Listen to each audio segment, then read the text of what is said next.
Welcome back, and now we have news from sports.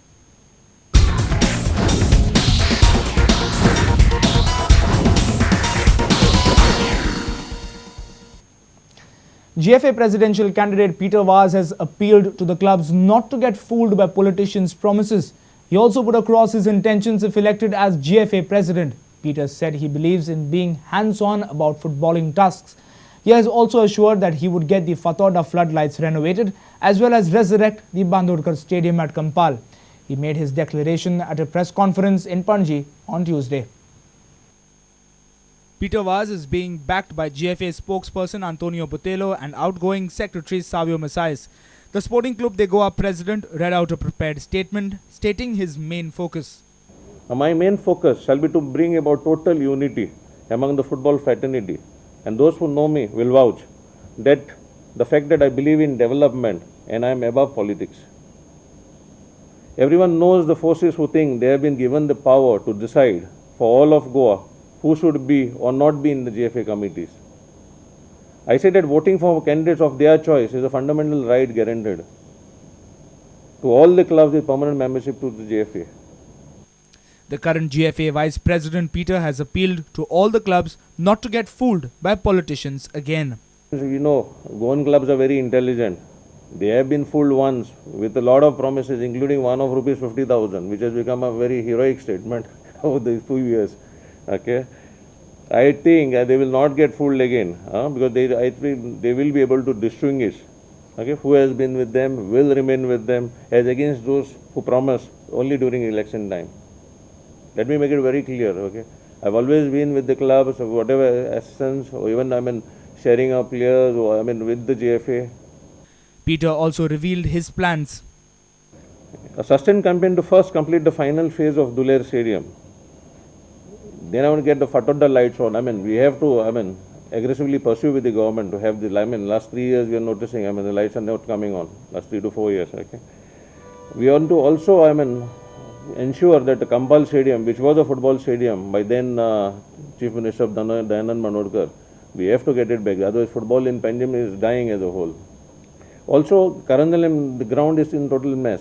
What we propose is, doing a turfing, re-turfing it and using it. Though it is a small ground, we could always conduct our GFA youth activities there. I saw the enthusiasm in him and I thought to myself, okay, why can't we work together? Finally, it's development of football that we have ultimate in our mind. And that's one of the reasons why I withdrew from the contest and said, let me support this man. Primarily to support Peter. I think he deserves to be the next president of the GFA. I know the efforts he has put in over the last decade. Our sports reporter Nikhil Pereira with video journalist Sunny Narvekar from Panji. Peter Vaz is determined to continue his crusade to get the demolished Bandurkar football stadium up again. The GFA presidential candidate has made it a crucial point in his election campaign. This used to be Ilesh Zone's hotspot for top quality football once upon a time. But today, it is reduced to a mere wreck with the open space used for many purposes like exhibitions. The fight to rebuild the stadium had started way back in 2006 with Peter Vaz as one of its leaders. See, 4 years back, GFA had formed a committee. Okay. The committee consisted of Srinivas, myself, and Savio, and Mariano Araújo, and Dr. Rufino. Now we had several meetings with GSIDC. We did a plan first, okay, a plan which had a stadium for 8,000 seating, which was later on, the government again sent the file back to re-change it. Again, the second model was done, then there were problems of parking from the local residents. After that, we did a third model. Now it is a basic model which I am given to understand has been approved. It is right now lying with the finance department for sanction of funds. In all this, mind you, okay, my opponent has not even attended a single meeting of this. The capacity of this right now, it is designed for 2,500. Just stands on the east and the western side. There's nothing on the north and south. They kept it open. We had a committee which have prioritized.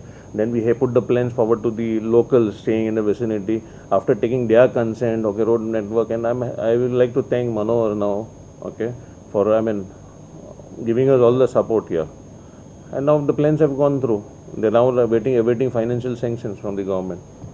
A sports editor Neeraj Prabhu with video journalist Sunny Narvekar from Panji. On day 6 in France, protesters began to reform the country's pension system. The government wants to raise the retirement age from 60 to 62 and the full state pension age from 65 to 67. Labour unions again called for widespread work stoppages on Tuesday, disrupting the normal life. Today we have a video of French riots, burning tyres as pension protesters clash with the police. Have a look and keep watching Prudent Media. Goodbye.